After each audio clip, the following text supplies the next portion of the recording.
Hello, everyone. This is Sherry Greenhouse, Managing Partner of CRM Exchange, and I'd like to welcome you to today's webcast, New Strategies to Maximize Identification Rates in Your IVR, brought to you by AVOKE Analytics, Raytheon BBN Technologies. This webcast is being recorded. We'll make sure that we send you a link. You can listen to this event again, and as always, feel free to share this link with others in your organization. There's a brief survey that pops up right after the webcast. Within the survey, there is a place where you can request the slides. So you can do it there. We will also post an email address where you can request the slides. Great slides, great information, and we even have a surprise guest speaker that you're going to love this presentation, want those slides, and want to listen to this again. There will be a Q&A session at the end of the presentation, so if you have any questions, just so you don't lose them, go ahead, put it in that Q&A box. That's in the lower right-hand side. Put those questions in, and yours will be one of the first questions that we ask. Now, we are streaming, so some of you may be on the phone, some of you are listening through your computer.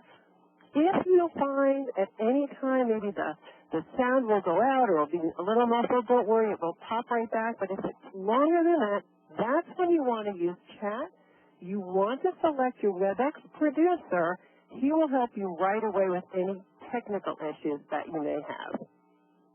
So it is now my pleasure to introduce you to your speaker today, Joe Alwyn, Vice President and GM of AVOKE Analytics at Raytheon BBN Technologies. Based on 30 years of research and practice, companies select AVOKE Analytics to optimize customer effort, revenue, and cost efficiency. Joe was previously Vice President and General Manager of Call Center Solutions at Numeric, and had 25 years of experience turning technology innovation into practical business solutions. And I just love when Joe speaks with us because he gets really great survey remarks. He's got a great way to do a presentation. So it is now my pleasure to turn this over to Joe. Wow, Sherry, thank you very much. And thank you, everybody, for joining us today. We put this topic together a little more specific than some of the topics we've done in the past. Wasn't sure how many people we'd attract. Nearly 200 people registered, which is fantastic. And I was looking at the list of people that are logged in today, and I see some customers, Elaine and Stefan, thanks for joining us. I'll be looking for some good, hard questions from you two. And John, our newest customer, who's also joined us this afternoon, thank you very much for joining the product family or joining our customer family and for joining us this afternoon as well. So all of you are here because you reviewed the abstract and you saw some content that was interesting, so this agenda should not be a surprise. We're going to talk about why ID success is important. Now, you probably know that. I mean, that's why you're here. So we'll go through that quickly, but hopefully there's some information that we have here about the importance of ID success that if it's not new to you, it's information that you can turn around and use to help others in your organization understand why this is an important area. So we'll go through this. We'll go through it rather quickly, and if nothing else, maybe it's a framework you can use to have some of these kinds of conversations with your team, with your leadership, and with the stakeholders in and around your contact center. We'll talk a little bit about quantifying the importance of ID. And we're going to cover another topic, which wasn't in the abstract, but as we were putting the content together, it seemed really interesting, which was when should you not ID in the IVR? There are some really specific reasons why you may want to consider not doing ID and verification in the IVR. So we'll spend a few minutes on that. And then we're going to get into the stuff about the new strategies. And actually, that's where I'm pleased to have David join us from Enterprise Integration Group from EIG. David is an expert in voice biometrics. He's based in the UK. We've had a long relationship with EIG between our two companies. And David has personally been involved in helping companies develop strategies for voice biometrics. He's been intimately involved with deployments of voice biometrics. And so when we get to talking about that solution, David will join in and cover that with us. So thank you, David, for joining us, and you'll hear from him in a little while when we get to that section on the material. So first of all, ID, why is it so important? And, what we see clearly is that when you ID customers in the IVR, we can get a lot more value out of the IVR. And perhaps more importantly, customers are more satisfied. So we've been doing more and more work where we're surveying customers specifically about their IVR experience. Now, a lot of times we have to do a different kind of a survey because, if you're going to survey somebody about the IVR experience, you need to conduct that survey, close to when they were in the IVR so they remember it and so they answer about the IVR. And you have to ask the questions the right way. And when we do that, what we have found is that people have told us that they actually they report higher satisfaction scores when there's been an ID success. There's a strong correlation, it turns out, between ID success and satisfaction scores in the IVR. So that's pretty cool. And from a transactional basis, I think we all know what ID does for us, right? First of all, we can self-serve, which means we can keep that call away from the agent, right, and reduce agent-handled volume. We can capture information about the customer, pass that on to the agent in a screen pop, and then if the agents are trained and follow procedure, they can do a short verification as opposed to doing a full duration ID and verification, and that can reduce handle time. And the other thing we can do when we identify is we can go do a database dip, we can learn something about this customer, and we can help with routing because we can now do intelligent routing, we can cut out transfers, and again, we're going to reduce agent-handled volume by reducing transfers. So, those are the large areas that all benefit from ID success. And there are pretty straightforward ways to quantify this, right? So, again, this is probably material that most of you are familiar with, but if it helps to create a frame for developing a business case and having the conversations in your company and among your stakeholders, then that's fantastic. So, clearly, how do we quantify the impact on self-service? Well, that's pretty straightforward. If we can ID the customer, we can self-serve them. If we are unable to, we can't. And every additional self-serve call is one fewer call that goes to an agent. And we all know how to talk about the value of reduced agent volume. In terms of the screen pop, this is both a technology and a behavior issue, right? We have to get the first of all, we have to ID the customer successfully in the IVR. We have to then pass that information and screen pop it, and we have to train the agents to actually use the screen pop. And there are many cases where the screen pop is there, all of the caller's information is right there for the agent, and yet the agent chooses to go through a full authentication. And when we can train agents to do a short confirmation when a screen pop is present, we can save anywhere from 20 to 30 seconds of handle time on that call. So that's another big win. And of course, routing. This is really simple, right? If we route incorrectly, then we're going to have two agents on that call. We're going to have the wrong agent who gets the call first, and then a transfer, and then it's the right agent who actually handles the inquiry. And so now the IVR is actually multiplying call volume, right? So incorrect routing is really horrible because instead of containing calls, it actually multiplies volume. So that's a big win there when we can route correctly and take transfers out.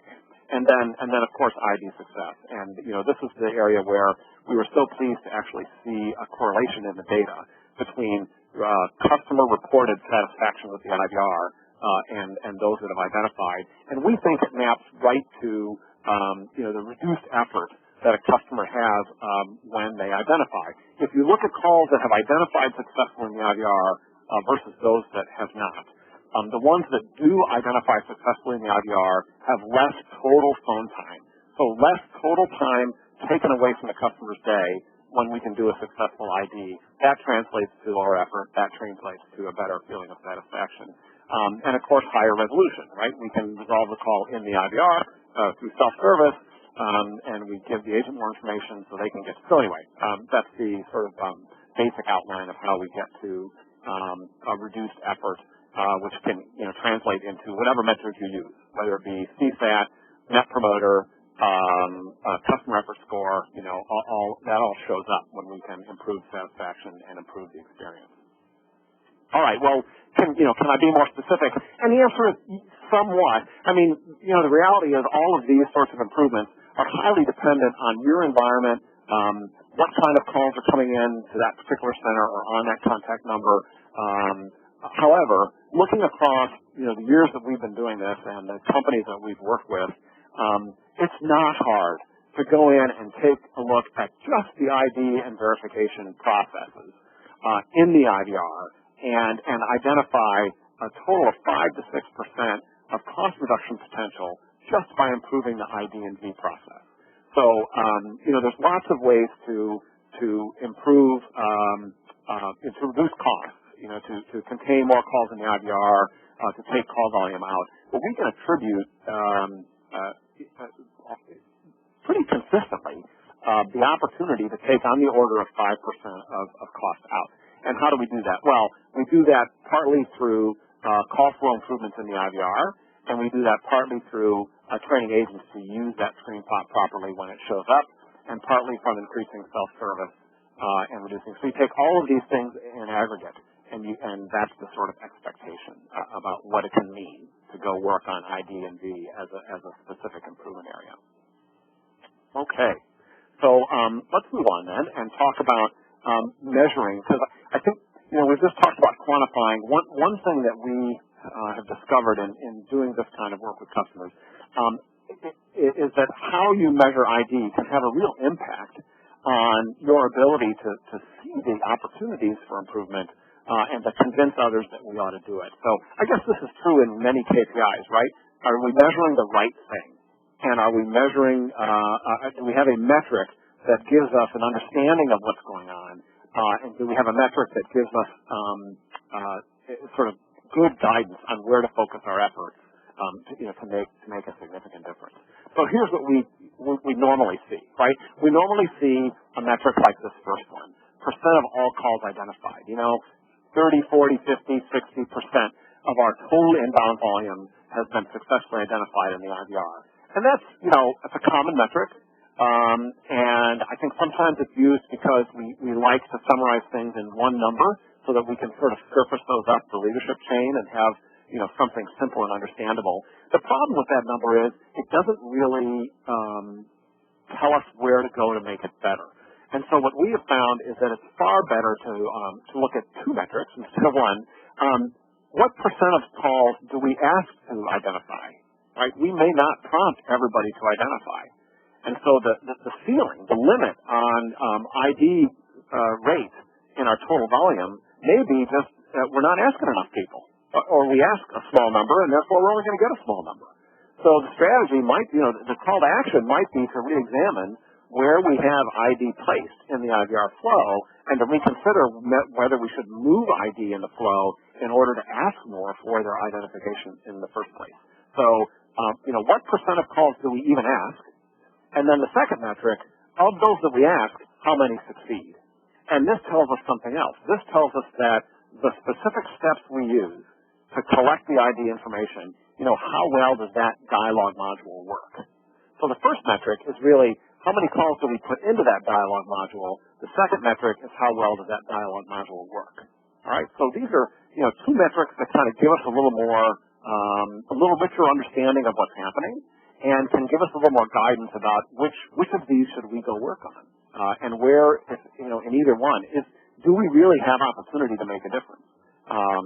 Now, one thing that we can find is in a energetic, enthusiastic, maybe relentless drive to ID more callers, we can go too far, and we can make life difficult for customers. We actually saw this at one of our customers. We had a customer that had a new strategy. This was a technical support environment, and the feeling was that if the IVR could determine whether you were under warranty, then we would end up giving away less free support because you wouldn't already be with an agent, right? We would know whether to let you go talk to an agent or not before we transferred you to the agent because we would assess warranty eligibility in the IVR. And of course, in order to do that, we have to ID. And so they put a much more aggressive flow in the IVR to keep the customer into the IVR until they ID'd. And customer satisfaction took a hit. And they had to sort of, in a quick effort, they had to kind of say, oh my gosh, let's try and back up here. We didn't mean to sort of hurt the customer stat numbers. So while you're looking at these two measures to sort of see where you can make ID better, you need to be looking at these measures down here to make sure that we don't, have this negative effect on customer effort, customer stat, NPS, whatever methodology you use to assess customer satisfaction. So those are key metrics, and kind of our view on what kind of KPIs, what kind of metrics are useful to really guide your initiatives around ID and verification in a productive manner. So using those sort of metrics, what kind of things can we tell you about our experience? Well, this one is probably obvious. Again, though, sometimes we need data like this to help others in the organization understand the importance of doing things. So what we have across the top here is a series of different values that we might ask for. On the right, the phone number; on the left, the account number. And what this shows is that numbers that people have memorized are far better than numbers that they don't. So look at this bottom row. 78% success in the dialogue module when we're asking for a memorized value like the phone number versus a 46% success rate when we're asking for a number that the customer is not likely to have committed to memory or handy at their disposal. So, stick to things on the right. Stick to things that customers are likely to have committed to memory when you can. And then, and the other thing that this shows quite clearly is the impact between trying to collect an alphanumeric value or versus a numeric value. And clearly, numeric values, numbers-only values, are far superior. And by the way, this doesn't matter if you're using speech or DTMF. It could be speech for numbers only, or it could be DTMF for numbers only. You still see this big difference. On the order of 10, 20 percentage points better when you're looking for a numeric-only value. And one of the interesting things that we found is that even if you have an alphanumeric identifier, there are ways to construct the dialogue modules to do it in DTMF. It depends on the identifier. I mean, if your identifier has one or two letters, there can be strategies to do that in a way that's essentially all numeric and can improve the success rate. If your identifier is a random mix of numbers and letters, then of course you're going to have to go with a speech approach. But this can be, selection of the right ID value can be a really important part of designing your ID and verification strategy. And so the next question that we always get is, well, what's normal for my industry? What's the benchmark? What's the industry average? What's the rule of thumb? And I put the slide up, but I really I almost don't like using it because it suggests that in an industry, you should shoot for a number. I think the more important point to draw from this slide is that it varies widely, and clearly it varies across industry, as you can see here. But even within an industry, it can vary dramatically. And in fact, I really pointed that out here in our experience in the utility business, where we've seen ID rates range from 20% of call volume to 60% of call volume. And that's within the same industry. And that's not necessarily because one of those companies was doing things really well and the other really poorly.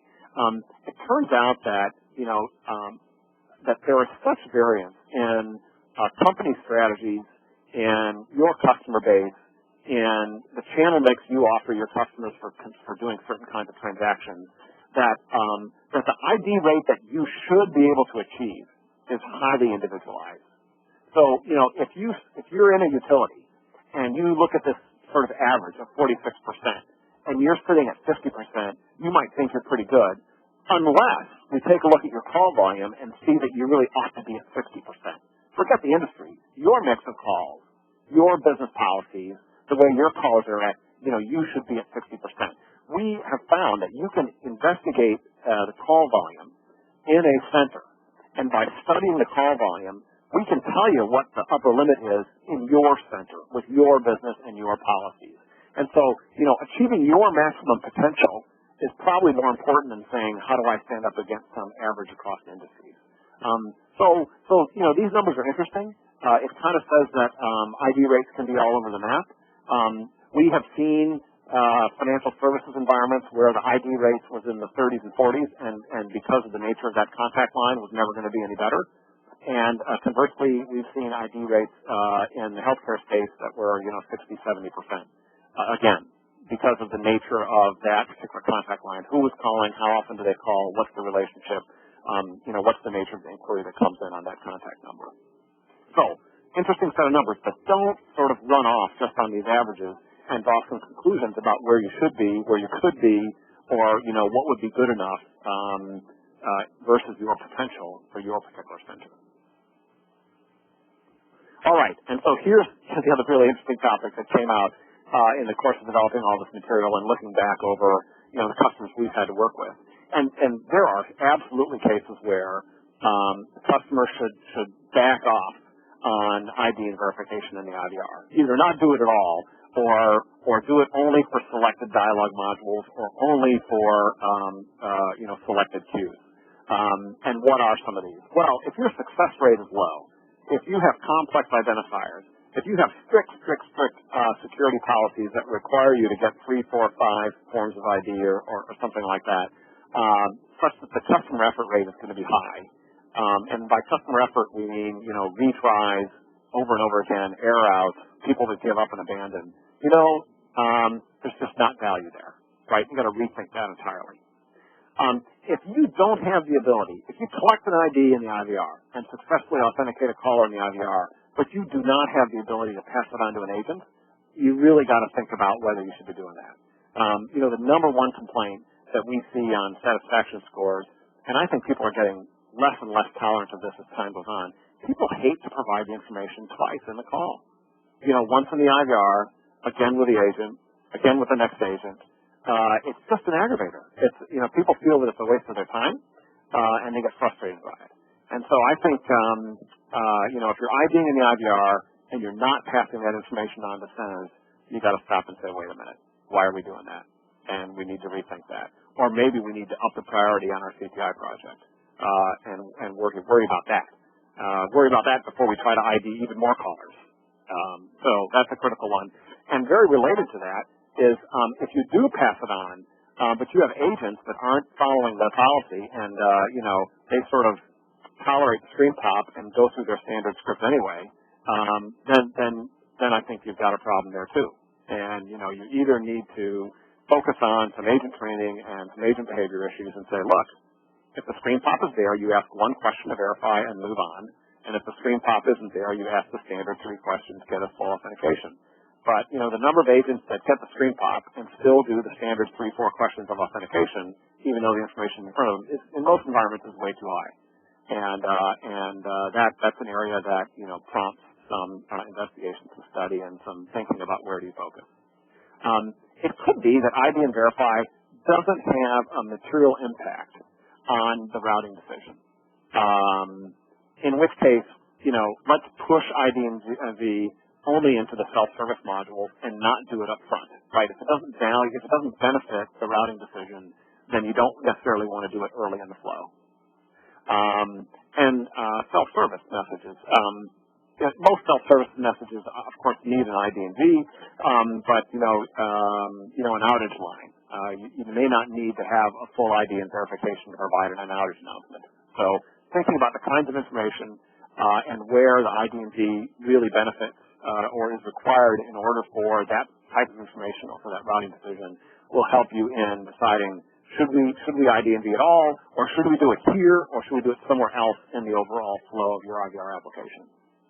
And then lastly is related to your company's sort of positioning, the brand message, your service delivery strategy, right? Is your position in the marketplace to be the high-touch, very personalized service, always talk to a human, kind of message, in which case keep the IVR thin, don't even bother, get them into a queue and get them to an agent as quickly as possible, or is your company's position instead, look, we're the low-cost provider. We're all about efficiency. People come to us because we're the value player, and in order to be the value player and the low-cost provider, we have to focus on cost. Therefore, look, we're going to ask 2 for 2 retries because, that's our position in the market. So, your strategy and your position in the market has a significant impact on the decisions you're going to make about your ID and V strategy as well. All right. So that's all the sort of context information around ID and V that we wanted to share with you. And at this point, we actually wanted to get into this material on new and different strategies for ID and verification. And these are things that we all have had, between David and I, have had an opportunity to work with our customers on, and felt that some of the stuff is pretty new, and we thought it would be obviously interesting to share this with you. So anti-matching and anti-database services. So anti-matching is an increasingly valuable strategy for ID and verification in the IVR. Why? Well, because we're all carrying these cell phones around. And increasingly, the phone number is a single person identifier, right? Before the cell phone, the telephone could be the house number, and at my house, that phone number is one of 4 people. It's either my wife or myself or my 2 daughters. But my cell phone is always me. So, the growth of mobile means that the mobile phone number is a more reliable, more interesting personal identifier, and that makes anti-matching even more interesting. But there's a problem with anti-matching, and that is if you look at these numbers are in the U.S. If you look in the U.S., 10% of contact information changes every month. So 10% of the phone numbers that you might have in a database actually change every month. And the total volume of that contact information that's available in public records is also declining. And the numbers I've seen suggest that about 7% of the sort of available contact numbers is disappearing from sort of easy public sources annually. So this is sort of challenging. The ANI number is getting more valuable because of mobile phones, but it's getting harder and harder to sort of keep track of because it's disappearing from public records, and it has this sort of churn associated with it. So that's a big challenge because the key to success of an anti-matching initiative is some way to aggregate and clean and maintain a number database. And how do you do that? And this section right here is really about employing third parties to help you with this process. And there are third parties that have massive databases of information about you and I and everybody else. It's a little scary when you think about how much information is out there. But these companies have huge collections of information. On average, they have 3 or 4 phone numbers per household, and they have lots of sources that maintain this information. And what they offer is a real-time web service lookup where a call lands in your IVR, and your IVR does a real-time web service ping against this third-party database and gets back either the name of the person or it gets back all the other phone numbers that that person uses, and now you can go hit your database with the other numbers associated with that user, and you can improve your anti-hit rate. So we have a large telecommunications company who's a customer. They already had a really strong success rate in the 80s, but they were able to pick up 4 percentage point improvement in their ID and verification success rate by using this service.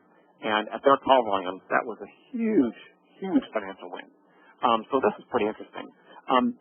The one service that I sort of have most experience with is a service called AccountLink, and this is some stuff from their environment that kind of illustrates how it works. So let's say in the top here, John Smith calls with his cell phone, and you go against your database, and you only have his home phone number, so you don't match. Bummer, anti-match failed, right? Well, when you've got this anti-database service involved, John calls from his mobile phone. The third-party provider says, well, that mobile phone matches this home phone number, and now you can match the home phone number, and you get a match. So that's fantastic. It's a neat way to essentially outsource, if you will, the task of building, maintaining a complete, large anti-number database that's going to help you in this anti-matching process. So that's a pretty cool service, and one that maybe would benefit many of you. Now, a related issue around anti-matching that we're seeing is the problem of which anti do you get when a call hits your switch. And this is something that isn't widely understood, but it turns out in the telephone network, every phone call actually carries 2 antis. We all think that anti is like this number. Well, actually it's not. It's 2 numbers. Because every phone call has a number that's used for billing purposes for long-distance charges, and a number that identifies who's calling. And the best way to think about this is like a corporate campus environment. I'm in a building now on a campus where there's 800 people here where I work. And if I place a call from my phone at my desk, the telephone network has a number that bills all the long-distance charges to my company. That's usually like the main campus number, but it also has the direct number for my extension for my station.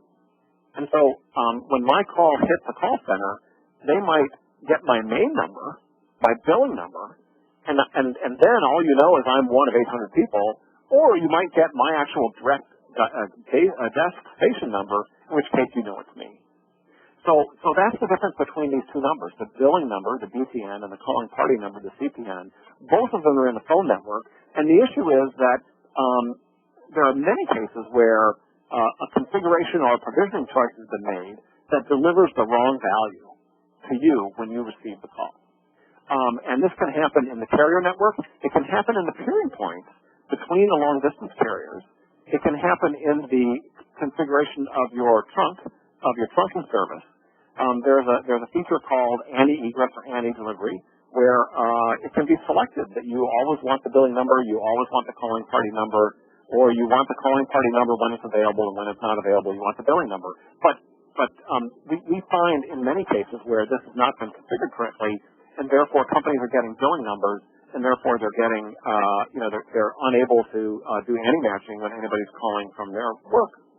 So, this is something that your telecom team can chase down that can have a quick and significantly positive impact on your anti-matching service. Okay, so what's the second strategy? Second strategy is all around the idea of pre-registration. And this applies in the cases where you need to identify two things. You need to identify who's calling, and you need to identify the product you're calling about. So now we have sort of two ID problems, right? Who are you? And let me collect one or two data items to verify that you are who you say you are. Okay, now, typically, give me the serial number and the model number of your product. Give me the serial number and model number can be really complex. It's that really tiny microscopic number that's printed behind the belt clip on the back of the phone or something like that, right? And that can be extremely difficult and can just destroy your ID and verification rate. And so the solution here is to essentially build a database of customer profiles such that that database includes the list of products that that person owns and the serial numbers of those products. And now, when they call, you verify the caller, you do a database dip, you pick up the products and serial numbers they have, you do a quick little disaggregation, which product are you calling about, now you have the serial number and you can move right along. And we've seen companies build this, for customers that also interact with you over the web. In their web profile, there can be a little section where they can keep track of their products they own and the serial numbers.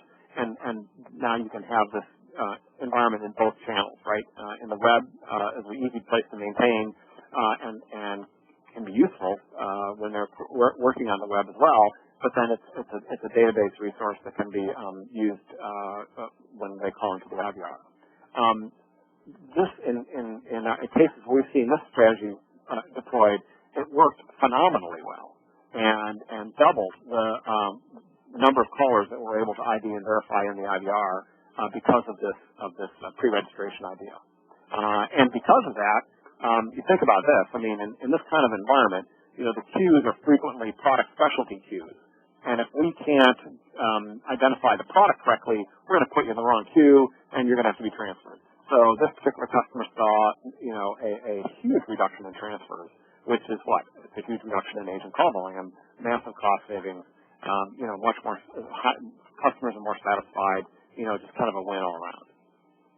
All right, so that's the ID verification. And now, finally, we're on to voice biometrics, and this is where I'm going to ask David to join in.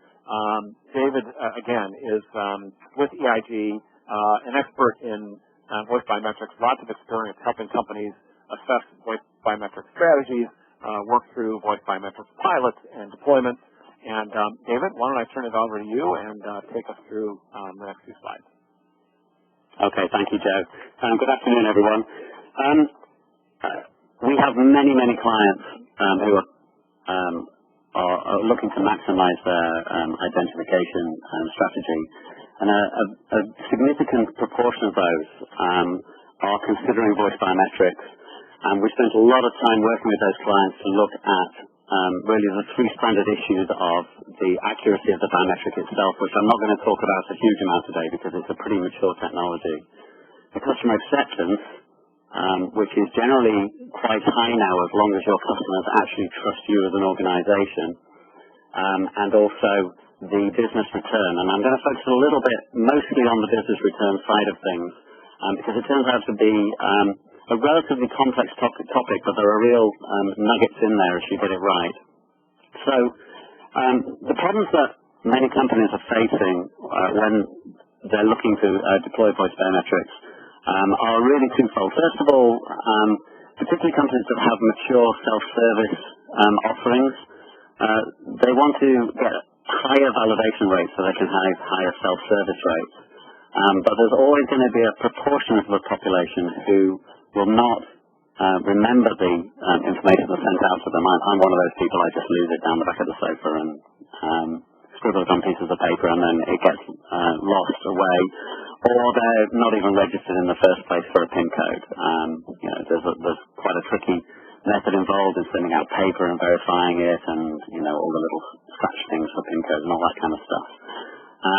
As a consequence, they've got either very time-consuming challenge questions that happen in the call center. We've seen upwards of 5 minutes that customers can take going through challenge processes. And worse still, even though they may be valid customers, they may not pass the challenge process.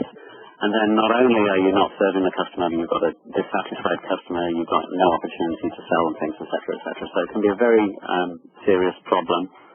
And if you wanted to move challenge questions into your IVR, they become really pretty difficult. You're looking at speech recognition, a large amount of integration work, etc. So those organizations look to put in voice biometrics as a potential win, really, to allow them to win back this lost population. So this is one area where we're seeing our clients very, very interested in voice biometrics. The other area is in the need to actually enhance security. Interestingly, we don't see that many projects driven by enhanced security as such. It's more to do with enhanced privacy. So, for example, in the mobile phone sector in the United Kingdom, there are very strict privacy laws, and it's extremely frustrating, actually, for the companies and the customers to have to go through security processes because it's not particularly high-value information, how many minutes you might have left on your plan or that kind of stuff. So, again, voice biometrics can be a low-impact solution from a customer satisfaction point of view that allows you to basically add in extra privacy or enhance your privacy. We've been involved with many clients, and those of you who are sort of seasoned in this industry will know that there have been many companies that have run trials and tests, and there haven't been that many deployments. So we've seen very, very mixed results, and I'm going to talk a little bit more about that in a moment when we talk about the business case. But there have been some notable successes. We've seen, particularly in the area of, for example, high-value customers, high-net-worth individuals in the banking sector, where challenge questions can be extremely frustrating, and those individuals really want to get very personal service, that it can be extremely valuable in those areas. And we also seen success where there are high proportions of the population who are not registered with security numbers or some kind of PIN numbers, etc. It can particularly be effective in a greenfield site where you're starting from scratch with your security policies, and you can start essentially from a clean sheet with voice biometrics rather than something else. We've seen a number of projects stop after pilots. They often blame it on the technology, but almost always it's actually due to a poorly thought out proposition when integrating it in with all the other legs of how they are going to identify and validate their customers. So if we move on now and look a little bit more on the next slide at the business case itself, if you're building a business case for voice biometrics, you're going to probably, in fact, I would keep this slide and use it if you want to build your business case. It's going to be one of these three things, and probably all three of them to some degree. you're going to be looking at improving customer satisfaction, you're going to be looking at reducing your operational cost, and you're also going to be looking at reducing fraud or increasing privacy. I presented it here as a Venn diagram because some aspects of it give you all three benefits and some give you only some of them. So, for example, I've seen business cases for voice biometrics built almost entirely on customer satisfaction. It's actually one of the strongest cases for voice biometrics if you're going to build a business case. You can increase customer sense of security. You can definitely streamline access into your services. If a customer can just say, you know, at Acme, my voice is my password, or they can just simply repeat a small series of digits. They don't have to scramble around and find things. They don't have to start putting numbers into physical devices, etc., etc. Customers really like that streamlined flow into the IVR, and that can help you with your self-serve rates. And it can enhance brand, a sense of advanced technology. You're a company that's moving forward. There's a certain wow factor to it, as long as it works. And for those of us who are poor at remembering things, there's a certain customer satisfaction benefit to actually just not having to remember things. The sense that the organisation is doing the work for you, and not expecting you to have notebooks or files full of passwords and security numbers. On the operational cost side, most of the business cases we see in voice biometrics actually are driven by operational cost in the call center arena. Reducing operator handle time due to not having to do challenge questions can be a very, very strong driver. It can sometimes just make the business case alone. We see organizations who are trying to make the decision, do I send out a physical device like a secure ID token or something like that to my client base, or do I in fact use voice biometrics, often as the second layer of authentication? And there's a trade-off there in cost, and because it's a telephone channel and you don't have to send physical objects out to clients, there can be a real cost reduction. And if you can validate more customers in the IVR, you can give more people balances, make payments, etc., and that can increase IVR containment. Finally, around the fraud area, we see interesting business cases built around agent discretion. So, for example, money is lost through the fact that agents essentially can make decisions about whether they're going to allow someone or not, and social engineering can cause losses of money when agents deviate from protocol. If you can push that back into your IVR, then you can formalize your protocol and hold it steady. We see regulatory compliance driving the need for increased privacy, particularly in healthcare and in the mobile sector. And of course, for fewer fraudulent transactions in the banking sector. So finally, I just want to move on to the last slide here and just talk about key design issues. These are the things really that are going to trip you up. It's all about proposition. If you don't work up your proposition carefully and think through all the different paths through it and the customer journeys, you will fail in your voice biometric project.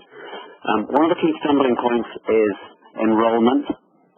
If you've got 20 million customers, you've got to capture voice print for all those 20 million customers. You've got to incentivize them to give you their voice print. You've then got to store it. You've got to do all the legal issues around it. And that can be a massive challenge to a project. And enrollment can take years. Once you see projections on some projects for the proportion of customers signing up, you realize that when you do the math with the number of customers they've got, it could be 12 years before their customer base is enrolled. That alone pushes the next issue, which is that we rarely see shunt replacements of biometrics over something else in a mature IVR. So unless you're starting from a completely fresh company with a greenfield site and greenfield IVR, you're unlikely to be just using biometrics as your sole verification factor. It's often less secure than a PIN code, and I'm going to throw that out as a provocative statement. It's not always true. It's not really a statement about the accuracy of the technology here. It's more about the whole proposition and how it hangs together. More importantly, if you have callers who've already called once a day or once a week and they know their PIN codes, they've memorized all their details, there really is very little point of throwing another expensive technology at them. You might as well, they're already self-serving, so you might as well leave them alone. And so again, that leads you to thinking about mixed strategies. The primary benefit of the replacement, of course, is usually for your infrequent callers, the people who forget their security details, etc. But of course, they don't call very often, so they become harder to make the case in your business case.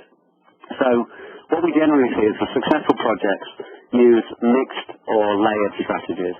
So voice biometrics is a new dimension. So, for example, retaining existing verification factors, but allowing certain customer segments to use voice biometrics instead, or potentially allowing choice.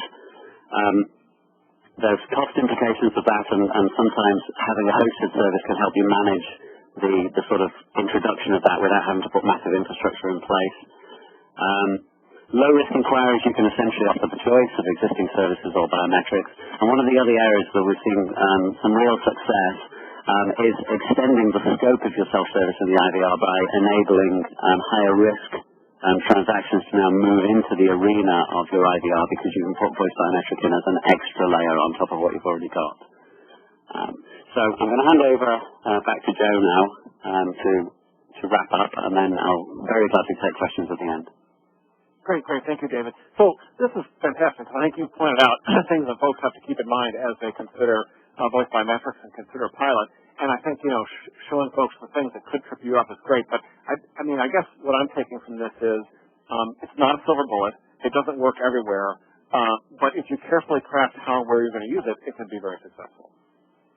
Is that fair, David? Absolutely, yes. Well crafted, it can be an excellent asset. Very good. Thank you. All right, good. So let's move on then. And here we thought we would just come back around to, remembering that these aren't the only tools. These are three sort of new things. And it can be really tempting to kind of run for the shiny object, right? And do the new thing, thinking that finally we found the silver bullet. And so we thought it was only reasonable to wrap up by saying, look, these new strategies are interesting, and they bring us some capabilities we haven't had before. They solve some problems we haven't been able to solve in the past. But they're not a replacement for, sort of the fundamentals. And none of them are sort of a silver bullet that kind of solves all of your problems. And so we wanted to kind of come back around to the idea that, there's a fundamental methodology that you should probably approach rather than sort of running to one of these new technologies. And that is to consider changes to your processes for ID and verification in the context of a really rich understanding of your callers. Who's calling? Why do they call? What do they find easy, hard, challenging, frustrating in your current process environment? What is your service strategy, right? Are we trying to be the low-cost producer, automate everything even if it's a little inconvenient, or are we trying to be the high-touch, always get to the human quickly kind of player? And keep in mind, find some way to get access to the best practices, right? People like David, folks in my group, lots of companies are in a position to kind of see many things work and many things not work, right? And if you get a few of us involved, we can help bring you lessons from tens, hundreds of deployments. And it's really the mixing of those things in the pursuit of some particular set of goals. It might be that we want to ID more callers, we might want to lower costs, we might want to improve success CSAT scores. But this sort of thinking, I think, drives you to this idea that David offered, which was make sure you've got the proposition right to begin, right? What problem we try and solve? What are our priorities? And this approach helps you select from a range of things, which we've shown down here, right? Is the fancy new thing like voice biometrics going to help, or is a more intelligent application of DTMF versus speech going to help? Or do we really just need to go train agents on using the screen pop? What's really going to move the needle for us in the thing that's important to you? So the inputs that we've got here are, observing callers, considering your service strategy, and using best practices. Your service strategy is something you know, so I thought we'd wrap today by just adding a few comments about how you observe callers, because behavior is so important, and maybe share with you a few points about best practices that we've seen. So, observing callers, why is that important? And I don't know, here in the U.S., and we've got a bunch of international folks on the phone, we have a news magazine on television called 60 Minutes, and there was a great session last week with David Kelly, the founder and chairman of a legendary design firm, IDEO. He basically said something that we all know, but he said it in a nice, interesting way that I think, is a good reminder, right? If you want to improve something, just watch people using it, yeah? And have some, get some empathy and make it simple for them. And I think that is it's a hugely powerful statement. And I think sometimes we don't do enough of this, right? We have the people who own the IVR place and test calls. Well, they own the IVR, right? They're not really valid testers. Or we do a focus group with some sort of a contrived situation, and we ask people to go through a script, which is not real. So they're not doing it with the emotion and the feeling that they would have if they were dealing with their own actual situation in the heat of the moment with their own actual provider. So, observing the real world is incredibly valuable for you to have a context about, where are the high-impact opportunities to make a difference and how might we go about it. And so, in the theme of back to basics, start by getting back in touch with what's going on in your system today. And find some way to observe, actual calls in the IVR right now as they're going through your ID&V process. But that's not enough. Then follow that call out to the agent and see what the agent does. Because that's the customer's experience, is this whole thing, right? You might find that in the IVR, you require 3 or 4 data items in order to ID the caller, but agents routinely ID callers with 2 data items. Well, why is there a difference in policy for how many factors are necessary before we proceed? You might find that it's all about agent behavior, and you just need to get people to use the screen pop. You might find that the reason that agents are doing slow authentication is they don't trust the screen pops. The screen pops are late. There are all kinds of things you can discover by getting into this level of detail. Now, of course, in many environments, this is pretty challenging. In many IVRs, we have log data, but we don't have audio. We don't have recordings of, live customers going through the IVR. And even if we did, trying to follow that call through the transfer to the actual same agent that customer dealt with is extremely difficult. And that's actually where our solution comes to play. We do have this analytics capability, which is extremely helpful in understanding what's going on in the automated system and then with the live agents, as well as giving you the ability to have, actual audio of real customers in the IVR, not just log data, right? Audio that helps you understand intent and emotion and feeling and helps you understand why were they at this state, what were they saying in response to our prompts. And, you get so much more insight about how customers feel about your flow and your prompts and the way your IVR delivers them when you can actually listen to some of these examples in a productive, analytics environment. So that's the piece we bring to this. I guess, I'll ask you to accept my brief little commercial for our product, even though the focus today has really been to talk about ID&V. This is the reason that we're here talking to you about this today is that a lot of our customers use our system specifically to understand and then drive improvements in their ID&V processes. And then, of course, from a best practices standpoint, some of these things we've covered, but they need to be considered in the context of understanding your callers and understanding your service strategy. But some of the big things to think about is where do you put the ID&V process in your flow? There can be really good arguments to move it up front and ID&V early, or to push it down into specific modules. At one level, this has something to do with how you want to interact with your customers. And you think about it yourself, if you walk up to a customer service agent, the customer service, let's say in a physical presence, right, in a retail store, at a counter in an airline, at the airport, you walk up, if the agent says, how can I help you, that begins the dialogue in a certain way. And if the agent says, what's your name and, who are you? Well, that starts the conversation differently, right? If the first thing I get is I'm being interrogated for who I am, as opposed to the first thing I get is how can I help you, that can have an impact, right? That's something that says something about the experience. And how important is that? And what does that feel like in your IVR versus what you're trying to accomplish? And depending on your callers, that may make a difference. Some of our customers, for example, have dedicated contact lines for brokers to contact them. And the brokers call 4 or 5 times a day. Look, push ID up front, numeric values, a PIN and an account number, it's memorized. That's the right answer, right? In other environments, maybe not. So placement is really important. This idea that you should always prompt with the easiest identifier first, this seems like such a no-brainer, and yet in so many cases we find that it's not done. We find that systems will prompt for the account number, and if the account number fails, give me the phone number. Well, it should be just the other way around, right?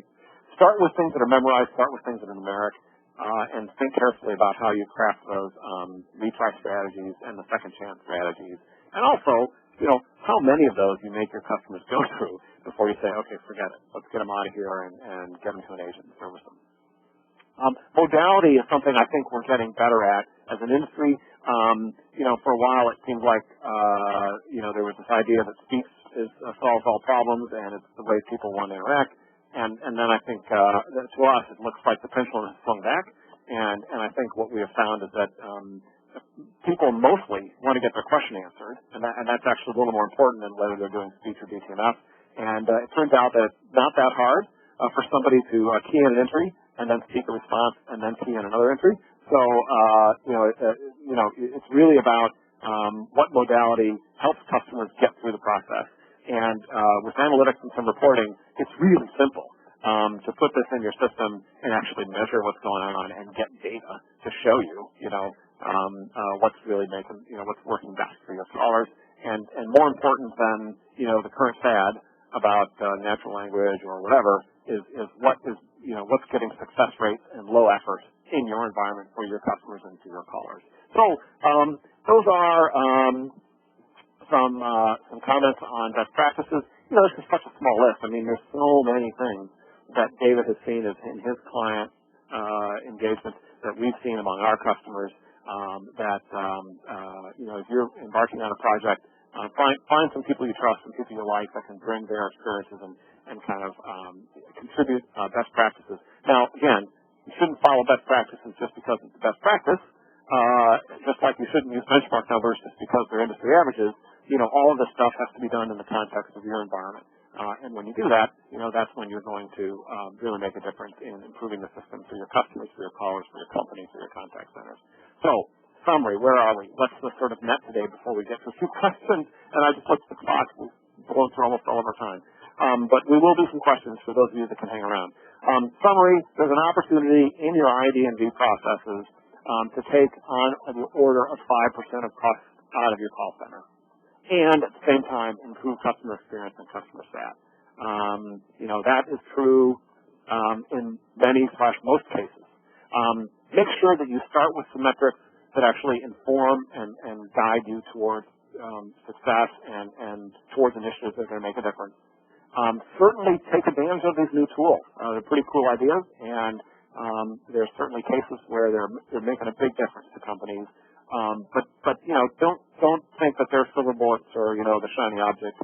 Don't ignore the basics, right? Customer-centered, human-centered design. Take the lesson from David Kelly at IDEO. Observe some real customers and develop some empathy for them. Combine that with your strategy, and then you're on the way to a proposition that is going to make voice biometrics successful, or whatever it turns out that fits successful for you. So that's it for the presentation material today. Again, I'm sorry that we've used most all the time, but Sherry, maybe we can go quickly to a few questions. Yeah, let's get a couple of questions. Unfortunately, some of these questions need very long answers. Like David, the first one, how does voice biometrics work? So if you could do that in 60 seconds. Sure. Okay. Well, voice biometrics it's very like fingerprints or other kinds of biometrics. It's a statistical process that compares the characteristics of your voice and the patterns of your speech, the sing-song characteristics and things like that, to pre-stored patterns that have already been gathered from your voice on a previous occasion. And it kind of makes a decision about how alike those two things are. And then you as an organization decide that given the score of how alike they are, what are you going to do about that? So basically, are you going to let them in or not, or ask them some more questions? There you go, 60 seconds.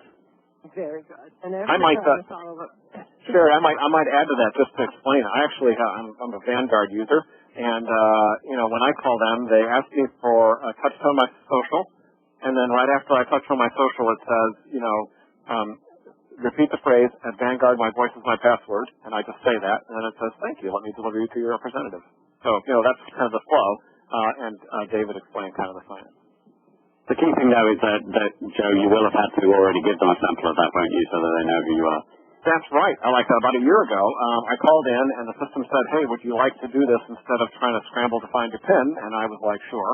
And it asked me to say that phrase 3 times, and that's it. I was enrolled, and now every time I call in, it's my social and that phrase, and I'm in.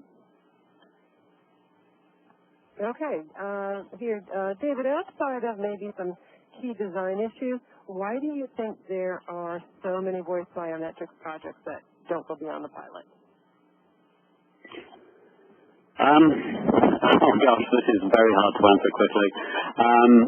It's generally around the proposition. It's generally around the ill thought out proposition.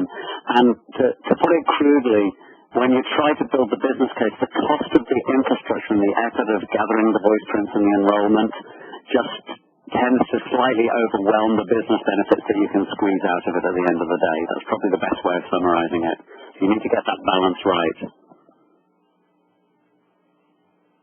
Okay, let's see.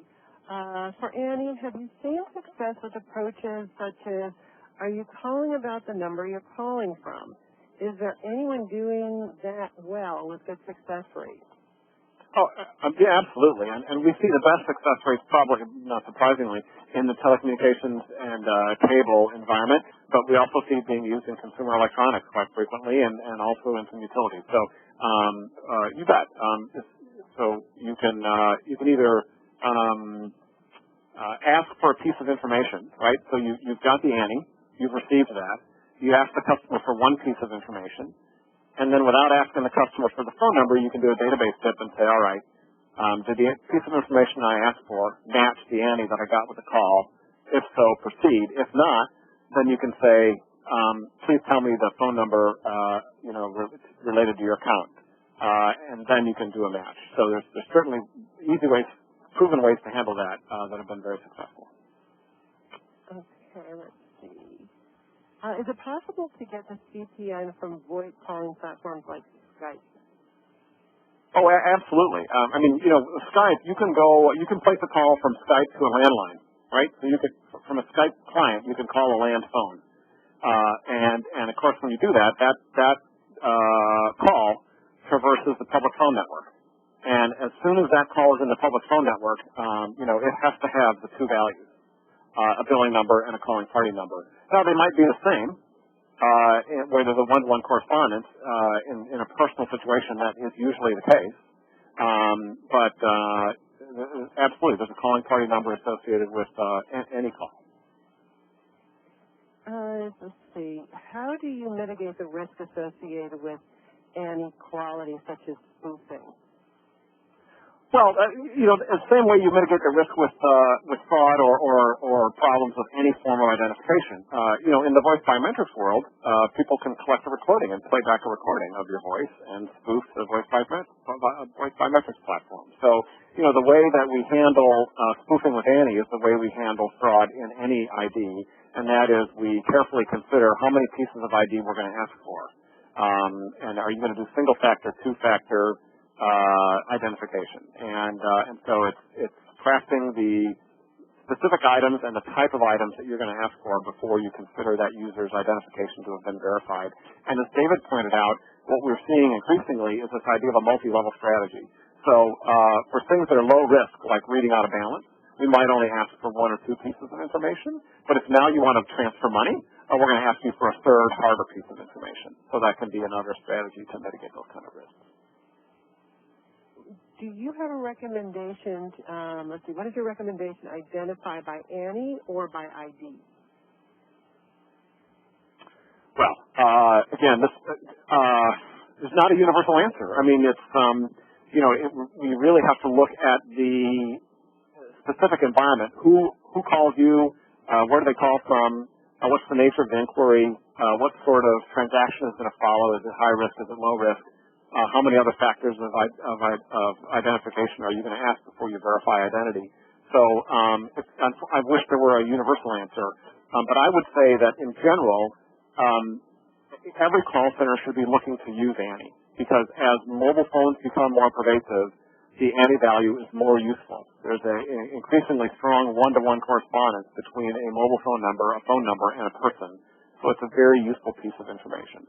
And I think everybody should be planning strategies to take advantage of ANI, as we go to this world where everybody uses mobile phones. Okay, and you'll like this last question that pops up, and this will be the last question, a little bit over. And Joe, why don't you go ahead and get to that next slide where all the contact information is. Oh, absolutely. You said that AVOKE Analytics doesn't require software integration. Briefly, how does that work? Right.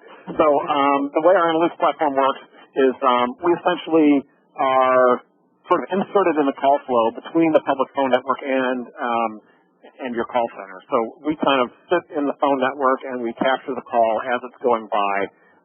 And since we're in the phone network, we capture the call from start to finish. So it's an end-to-end recording in the telephone network kind of solution. And since we're in the network, it's completely invisible to your system. And, calls just arrive, your switch, your infrastructure, your vendor partners, nobody's aware we're even in the network. But we are. It's almost like you're buying a service from your carrier. And we record in the network, and then we use speech recognition and signal processing and pattern analysis to take that call apart and categorize calls according to all kinds of metrics. High effort, low effort, frustrated customer, ID successfully, did not, was asked for ID multiple times. All that kind of stuff is now automatically pulled out about the calls and presented in an environment where you can slice and dice and report and trend and drill down and listen and all that kind of thing. So that's an awfully quick description, but I know we're short on time.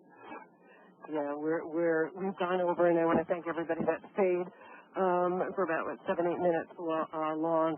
There are a bunch of questions we didn't get to, but we'll make sure we forward those over to Joe and to David, and all of your questions will be answered. We just completely ran out of time during this session. As far as the recording, you will get that within 24 hours. And the slides, if you'd like a copy of the slides, probably the best thing to do on the survey that pops up is place a check mark, and we'll make sure you get those slides. We'll pass those requests on as well. Thank you very much to everyone at AVOKE Analytics for bringing us this webinar. And thank you, David, for being a special guest star today. And thank you all for attending this webcast. It was lots of great information. We could tell by the over 30 questions that came in. It was lots of interest. So we'll make sure we get all that information out to you. Thank you for attending this session. And at this point, we will be closing down this event. Thank you all. Thank you, Sherry. Thanks, David.